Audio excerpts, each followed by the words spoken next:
So what are the practical risks? Why should a company that's thinking about a virtual economy, and again, it's the payout piece that really raises the red flags for us. What are the risks? And the risks are that your system may unwittingly be used to launder money. And a relatively recent example of a game that was accused of having a system that allowed money to be laundered is the very popular Fortnite. There was some investigations in early 2019 and reports that V-Bucks were being used in that system to launder money or clean money. Essentially, the alleged criminals were accused of opening a variety of different accounts and to move money to foreign associates in other countries who would exchange the V-Bucks for fiat currency, which would violate a host of laws if that was what was actually happening. And that's a lot of what Sandra is going to dig into today. As I mentioned in the introduction, there are consumer protection concerns. Generally, when you're thinking about any sort of system that has promises around it. So, if you put $10 in and you what are you going to do with the $10? You obviously need terms and conditions. You need rules.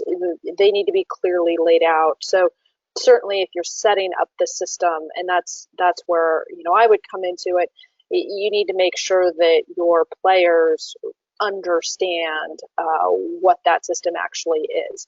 But that's not the focus of today, but I'm pointing that out, that even if you've determined that you have a closed loop system, and again, Sandra will deal with that in a moment, but even if you've determined that you have a closed loop system, the work isn't done, so to speak. You do need to think about those consumer protection issues.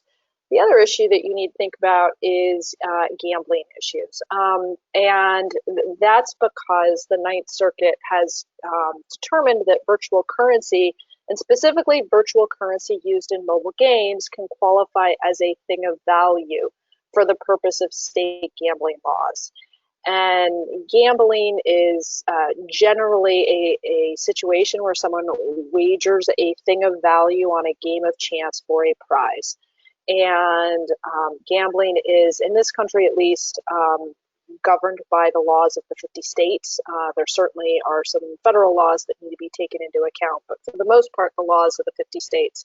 And so even if you have a closed loop system, there is the potential that the currency could be determined to be a thing of value. So in addition to thinking about consumer protection issues, you do need to think about gambling issues. And, that's one of the areas where Sandra and I have worked together to help companies come up not just with a closed loop system, but with a closed loop system that avoids the gambling issues and the consumer protection issues.